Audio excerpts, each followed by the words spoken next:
Hello, আসসালামু আলাইকুম।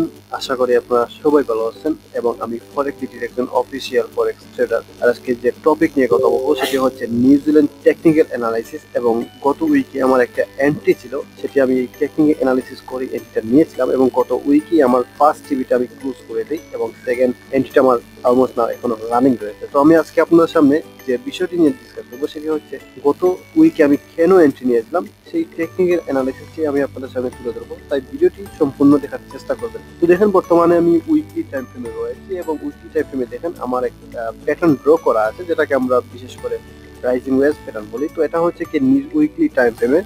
এখানে একটু খেয়াল করেন, উপরের দিকে একটা ট্রেন্ড লাইন রয়েছে। তো ট্রেন্ড লাইন সূত্র অনুসারে ট্রেন্ড লাইনের মার্কেটের 2টি পয়েন্ট টাচ করতে হবে, টাচ করলেই আমরা একটা ট্রেন্ড লাইন ড্র করতে পারি। যেখানে দেখেন একটা পয়েন্ট টাচ করলো, পরে আরেকটি ট্রেন্ড লাইন এখানে টাচ করলো। তো আমার প্রেডিক্ট ছিল যে এই পয়েন্ট আসার পর মার্কেট আশা করি ব্যাক করবে, যেহেতু 3 নম্বর পয়েন্ট হচ্ছে আমাদের সেল নেবার সময়। খেয়াল করবেন, এখানে একটা পয়েন্ট রয়েছে যেখানে একবার বাধা পেয়েছিল মার্কেট এবং এই পয়েন্ট একবার বাধা পেয়েছে মার্কেট, এবং আশা করি মার্কেটটা এই পয়েন্ট আসার পর মার্কেট উপরে হবে অথবা এখানে ব্রেকআউট করে রিটেস্ট করার পর মার্কেট ডাউন হবে। তো এখানে দুইটা সিচুয়েশন হতে পারে ইন ফিউচারে। তারপর আমি চলে যাবো ডে টাইম ফ্রেমে এবং সেখানে দেখার চেষ্টা করবো প্রাইস অ্যাকশন ক্যান্ডেলস্টিক কি বলে।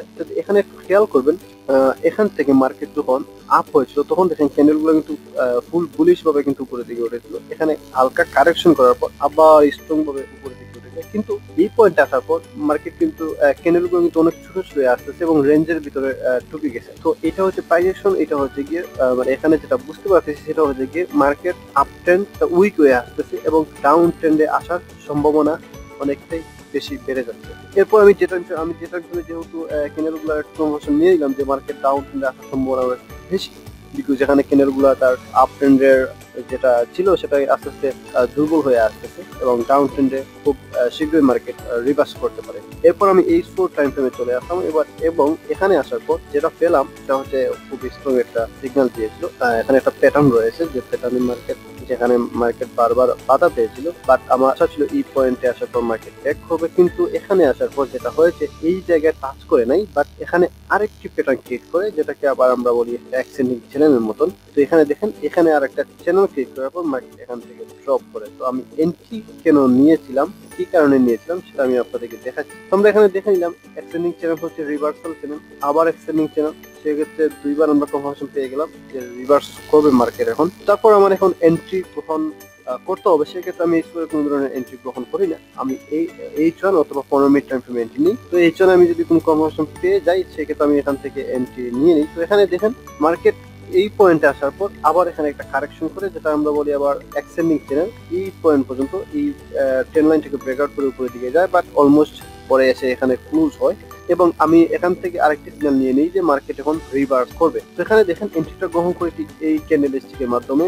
Bearish engulfing. প্রথম বুলিশ ক্যান্ডেল হয়েছিল, এরপর একটা বিয়ারিশ ক্যান্ডেলস্টিক হয়ে কিন্তু মার্কেটটা এখানে ক্লোজ হয়। সেক্ষেত্রে আমি কনফার্মেশন পেয়ে গেলাম যে মার্কেট এখন ডাউন হবে। তখন আমি এই পয়েন্ট আমার এন্ট্রি গ্রহণ করি এবং আমার এসএল থেকে এই পয়েন্ট লাস্ট উইকে মার্কেট এই পর্যন্ত ক্লোজ হয়। আমি H2 টাইম ফ্রেমে চলে যাই, মার্কেট লাস্ট উইক এই পর্যন্ত এসে ক্লোজ হয়। সেক্ষেত্রে আমি করছিলাম অলমোস্ট রানিং আছে এবং আমি আশা করি এই পর্যন্ত আমি হোল্ড করব এবং এখানে আসার পর যদি কোনো ধরনের আমি কন্টিনিউশন বা আমি কোনো সিগন্যাল পাই যে ব্রেকআউট করার সম্ভাবনা রয়েছে, সেক্ষেত্রে আমি এটা টিভিটা অনেক রান করব। তো আশা করি ভিডিওটি আপনাদের খুব ভালো লেগেছে এবং বুঝতে পেরেছেন এটা কিভাবে অ্যানালাইজ করতে হবে, কিভাবে এন্ট্রি নিতে হয়। সবাই ভালো থাকবেন, ধন্যবাদ সবাই। আর অনেকেই প্রতিনিয়ত ফরেক্স বিডি অফিসিয়াল টিমকে প্রশ্ন করে যাচ্ছে ফরেক্স সিগন্যাল কিভাবে পাবে। ফরেক্স বিডি টিম এখন থেকে নিয়মিত একটি গ্রুপের সাথে চুক্তিবদ্ধ হিসেবে কাজ করছে, যেখানে বেশ কিছু ভালো গ্রুপের অ্যাডমিনরা সিগন্যাল প্রোভাইড করে থাকে। আপনারা ইচ্ছুক হলে আগে ফ্রি সিগন্যালগুলো অবশ্যই দেখুন, বুঝুন, তারপর অ্যাপ্লাই করুন। আশা করি বাংলাদেশি ফরেক্স ট্রেডাররা ইতিমধ্যে বুঝতে পেরেছেন ফরেক্স বিডি এর 10 পিপস 20 পিপস এসএল ভিত্তিক সিগন্যালের গুরুত্ব। যেহেতু এই গ্রুপে অনেক গ্রুপ অ্যাডমিনরা সিগন্যাল প্রোভাইড করে থাকে, তাই আমি ব্যক্তিগতভাবে অনুরোধ করব কম এসএল ভিত্তিক সিগন্যাল গুলো ফলো করুন এবং অ্যাপ্লাই করুন। ফরেক্স বিডি এই গ্রুপে কাজ করে মাত্র, এই গ্রুপের ওনার নয়, তাই ভবিষ্যতের কোনো প্রকার ভুলে ফরেক্স বিডি কোনোভাবেই দায়ী থাকবে না। তাই অবশ্যই আগে ফ্রি সিগন্যাল গুলো দেখুন, যদি আপনার ভালো লাগে তারপর জয়েন করুন এবং লো এসএল ভিত্তিক সিগন্যাল ব্যবহার করুন।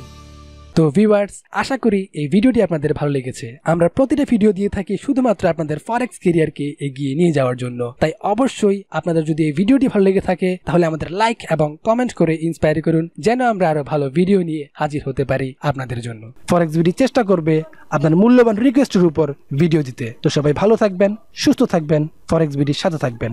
Good bye, tata.